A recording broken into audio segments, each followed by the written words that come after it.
सावन के महीना ए जी बाबा धाम चली ना, कोनो धाम घूम ली ना, हमर बात मान ली ना। हमके दर्शन करा दी अब की मेला घुमा दी, हमके दर्शन करा दी अब की मेला घुमा दी। बट सरदार राजा सरा पूरा दीना,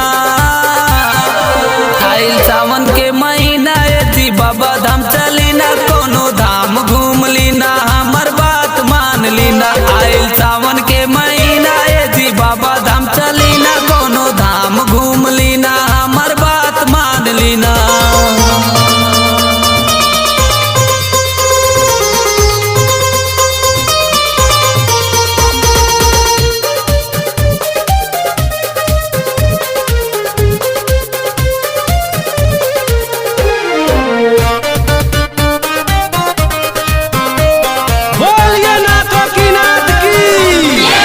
हमरा लगे रुआ साड़ी दिला दी, जाके बाजारे से कांवर लिया दी, जाके बाजारे से कांवर लिया दी। हमरा लगे रुआ साड़ी दिला दी, जाके बाजारे से कांवर लिया दी। देखी जात बाटे पूरा गौआ नगर, देखी जात बाटे पूरा गौआ नगर, बैजू धाम में चल के जलवा डरवा दीना। आइल सावन के महीना ए जी बाबा धाम चली ना, कोनो धाम घूम ली ना, हमर बात मान ली ना। आइल सावन के महीना ए जी बाबा धाम चली ना, कोनो धाम घूम ली ना, हमर बात मान ली ना।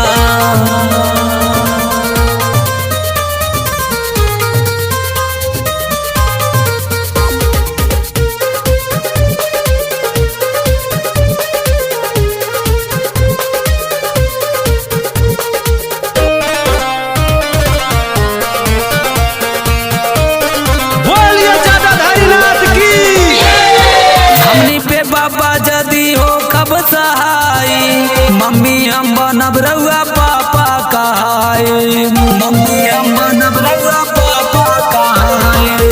हमनी पे बाबा जदी हो कब सहाई, मम्मी हम बनब रउआ पापा कहाई।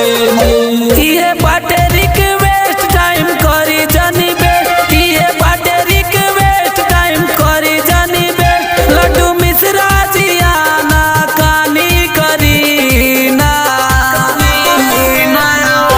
आइल सावन के महीना ए जी बाबा